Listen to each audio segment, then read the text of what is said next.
The Zalari Imperium had conquered 1,000 worlds, and Earth was to be the next insignificant speck to fall beneath its heel.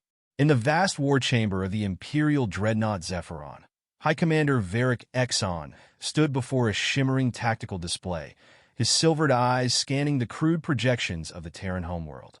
The humans had not yet developed faster-than-light travel, nor had they even unified under a single planetary government. To call them a threat would have been an insult to the very concept of war. "Commander, our scouts have completed their assessment," an officer announced, bowing low in deference. Humanity's weapons are archaic.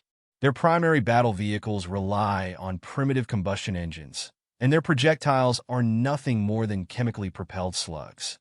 Their greatest warships do not leave orbit, and their defenses are laughable. Varric chuckled, clasping his hands behind his back. How predictable! Another backward species that believes it can defy the natural order. His voice carried the weight of certainty, a tone cultivated over decades of unchallenged victories. He had led the annihilation of 3 star-faring civilizations in the past 2 years alone. Humanity would be no different. At his side, Legate Orlan Ja scoffed as he examined the intelligence reports. "They still use tracked vehicles for war," he said, amusement lacing his words. "And this M1 Abrams, a box of metal with an outdated ballistic cannon, against our plasma-lanced hover armor? This will be over before it begins." Varric turned away from the display and strode toward the viewport. Beyond the thick alloyed glass, Earth loomed below, its blues and greens in odd contrast to the usual barren wastelands he conquered. "They will resist," he mused. "Primitive species always do. They cling to their homeworlds as if their defiance means anything." He exhaled slowly. "They should be grateful. We will elevate them beyond their pitiful existence. We offer order, progress, and if they refuse?" Orlan asked, though he already knew the answer. Varric's expression darkened. "Then we will educate them in the only language they understand, destruction." The transmission to Earth's governing bodies was sent an hour later. The message was simple: surrender unconditionally and submit to Imperial rule or face annihilation. The Imperium had crushed empires with weapons that could vaporize entire fleets, yet these humans, these lesser creatures, responded with defiance. A reply was broadcast from Earth's largest coalition of nations. The figure on the screen, a grizzled leader with iron in his gaze, stared directly into the camera as he delivered humanity's response. "We will not kneel." The chamber fell silent for a moment before the Imperials burst into laughter. Even Varric smirked. It was always the same: prideful leaders believing courage could stand against inevitability. "Fascinating," Orlan remarked, wiping a tear of mirth from his eye. "They are either suicidally brave or woefully ignorant. Likely both." Varric waved a hand dismissively. "No matter. Deploy our vanguard forces. Send the 7th Legion to secure their major cities. We will make an example of them." The order was relayed, and across the massive fleet, sleek drop ships detached from their carriers, descending toward the surface in perfect synchronization. Legions of Zalari warriors, clad in shimmering battle armor, readied their weapons, prepared to pacify this primitive world in a single stroke. The war had begun, and the Imperium had no doubt of its outcome. The first wave of the invasion descended with the precision of a sharpened blade. From the darkened sky, Zalari dropships rained down like falling stars, their sleek black hulls cutting through the atmosphere with unnatural grace.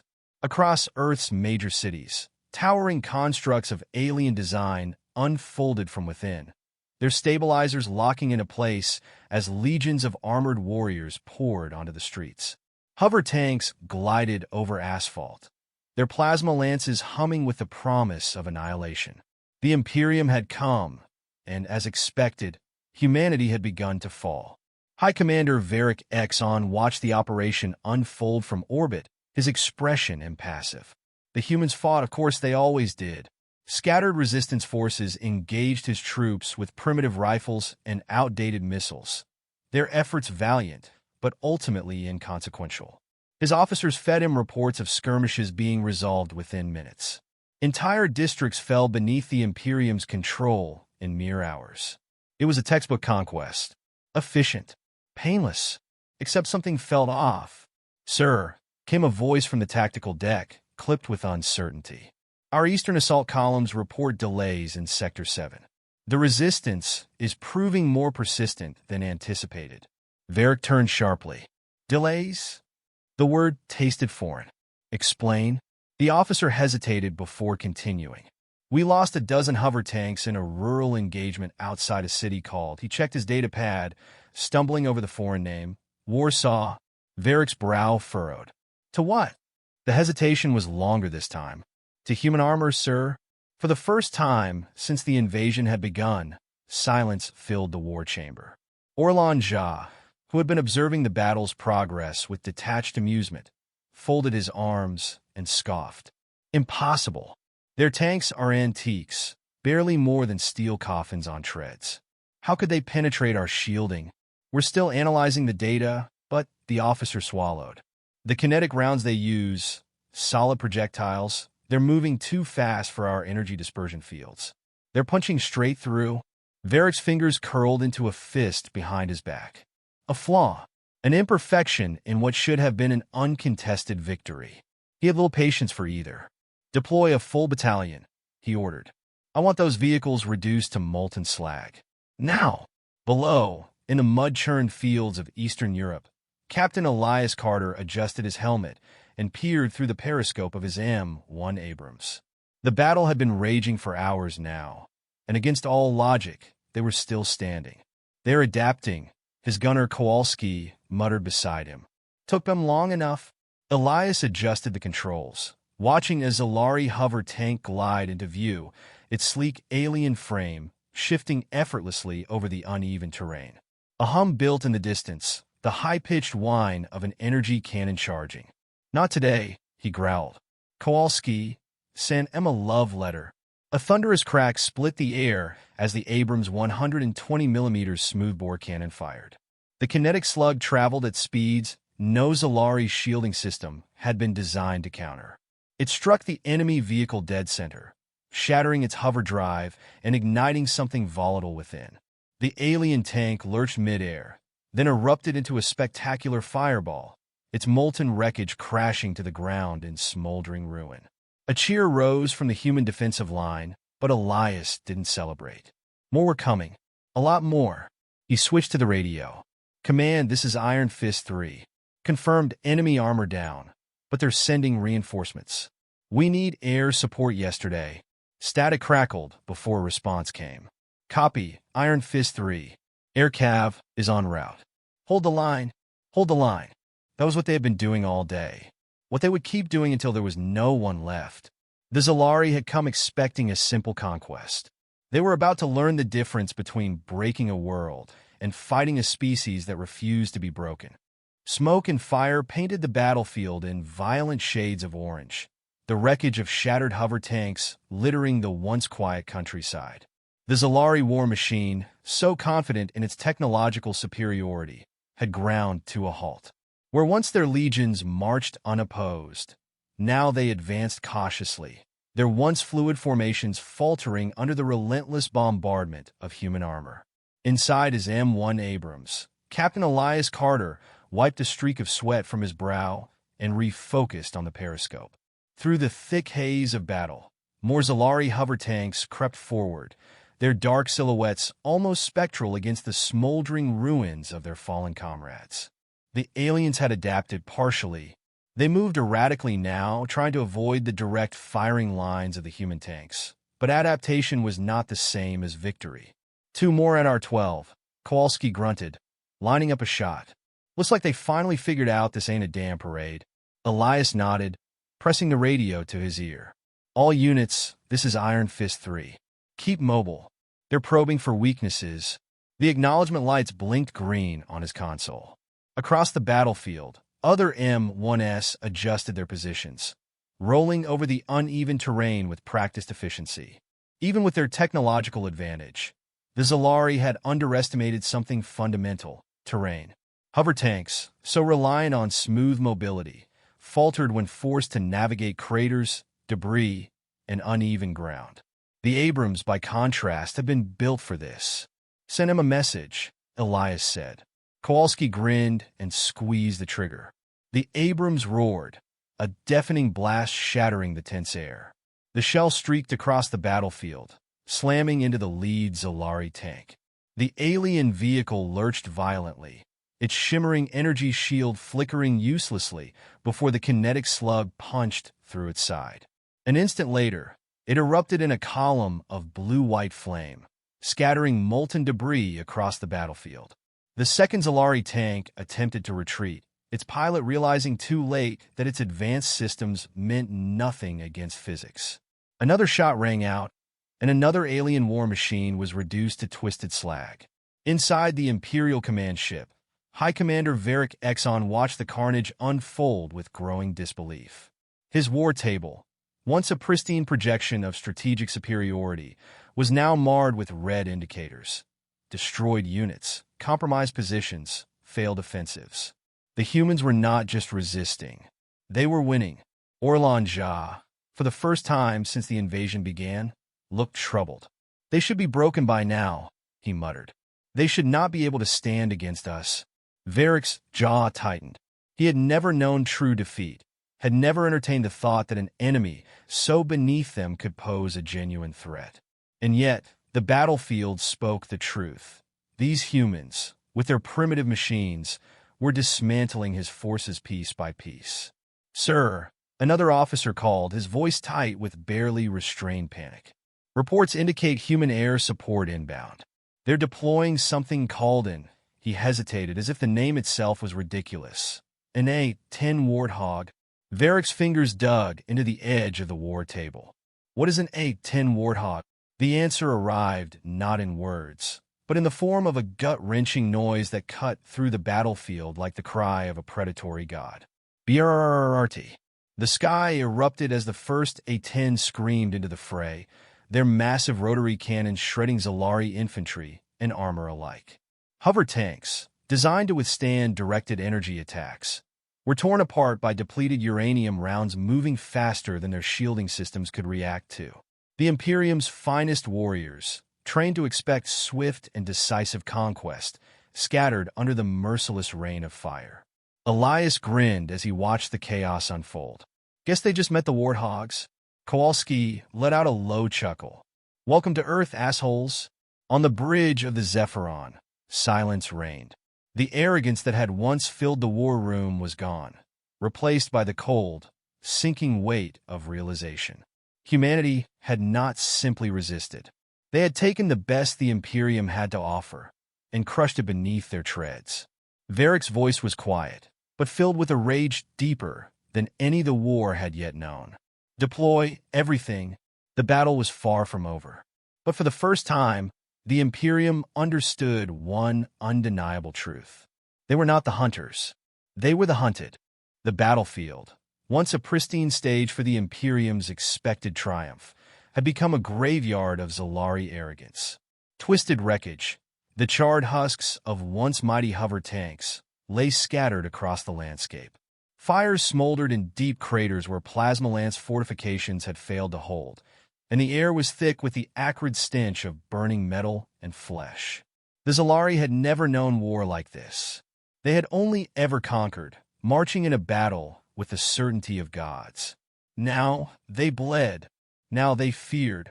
High Commander Varric Exxon stood rigid in the war chamber of the Zephyron, his silvered eyes fixed on the tactical display. The once glorious assault was unraveling before him. Reports flooded in. Entire battalions wiped out, supply lines disrupted, communications scrambled by electronic warfare that the humans wielded with frightening efficiency. The enemy's primitive technology was supposed to be their weakness, yet time and again, it had proven to be their greatest strength. "Their armor continues to outmatch our own," an officer stammered, his normally smooth voice fraying under the weight of failure. "Our hover units are ineffective on rough terrain, and he swallowed, as if the words pained him. "Their warthogs are decimating our forces from the sky." Varric's hands curled in a fist behind his back. "And what of orbital bombardment?" "We are unable to secure a proper firing solution," the officer admitted. Their ground forces are too entrenched within urban centers. If we fire, we risk turning the planet's resources to ruin. Then fire, Varric growled. Orlan Jah turned his head sharply. High Commander. Varric rounded on him. His patience snapped. Do you think I care about the state of their cities, Orlan? This is no longer about conquest. This is about survival. We cannot afford to be shackled by restraint. But even as he barked the words, doubt gnawed at his mind. He had never before needed to consider survival.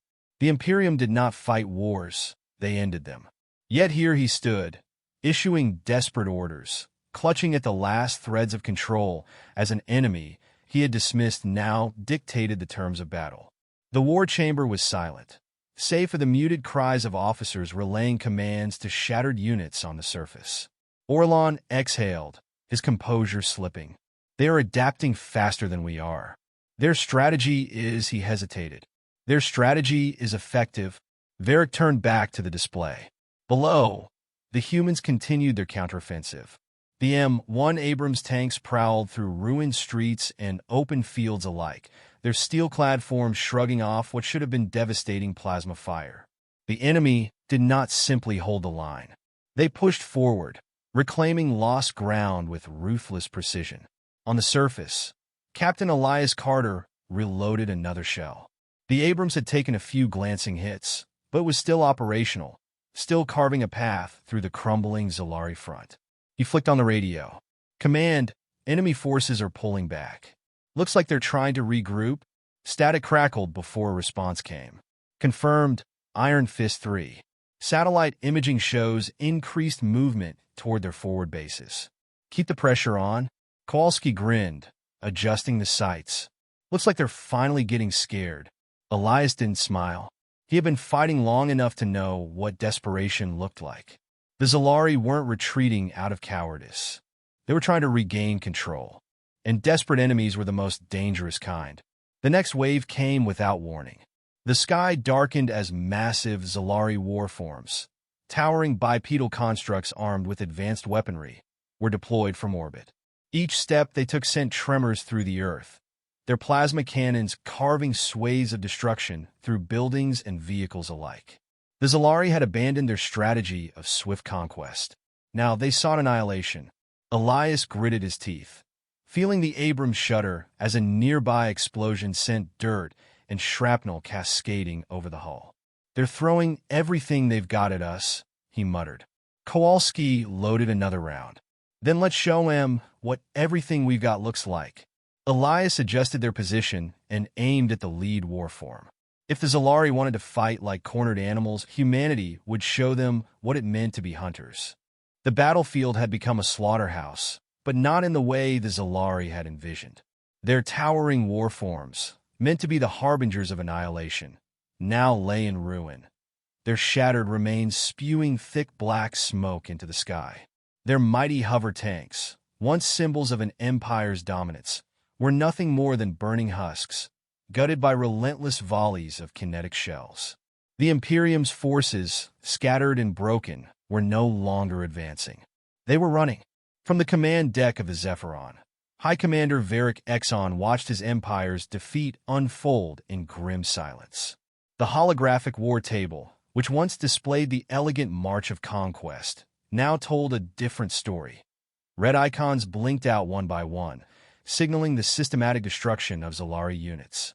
The humans had torn through his forces with a ferocity he had never encountered. This was not war as the Imperium understood it. This was a species fighting with the desperation and ruthlessness of those who refused to be conquered. Orlan Jah's voice was hollow. They are routing our forces across every engagement zone. Varric clenched his jaw. The truth was undeniable. His armies were in full retreat, withdrawing from cities they had once stormed without resistance. The M1 Abrams had shattered the Imperium's armor, their outdated yet brutally effective technology proving to be the perfect counter to hover-based warfare. Human infantry had adapted to their tactics with alarming speed, setting ambushes, using terrain to their advantage, and striking at the Imperium's logistical weak points with merciless precision. And above it all, The unrelenting scream of the A-10 warthogs ensured that no Zalari unit found refuge for long. "Sir," an officer spoke hesitantly. "The Supreme Command is demanding a status report." Varric closed his eyes, inhaling sharply. How could he explain this? How could he tell them that the great Imperium, the unchallenged masters of the galaxy, had been driven back by what they had called an inferior species? Tell them, his voice was tight, controlled. Tell them the humans have proven more resilient than anticipated. The officer paled but nodded, turning to transmit the message. Orlan Ja exhaled slowly. "We must order a full withdrawal." The words cut deep. The Imperium did not retreat. It did not surrender. And yet, Varric knew there was no other choice. If they remained, they would be annihilated. He had underestimated humanity. The entire Imperium had. He straightened, casting one last look at the war table, at the world they had failed to conquer. "Issue the retreat." His voice was steel. "All remaining forces, fall back to orbit. The battle is lost." On the ground, Captain Elias Carter watched through his periscope as the Zalari forces began their retreat. Their towering warforms turned and lumbered toward waiting dropships, their surviving tanks veering away from the battlefield, engines screaming in protest. Soldiers who had once marched with arrogance now scrambled for cover, desperate to reach evacuation points before another human barrage cut them down. Kowalski let out a low whistle. "Would you look at that? They're running."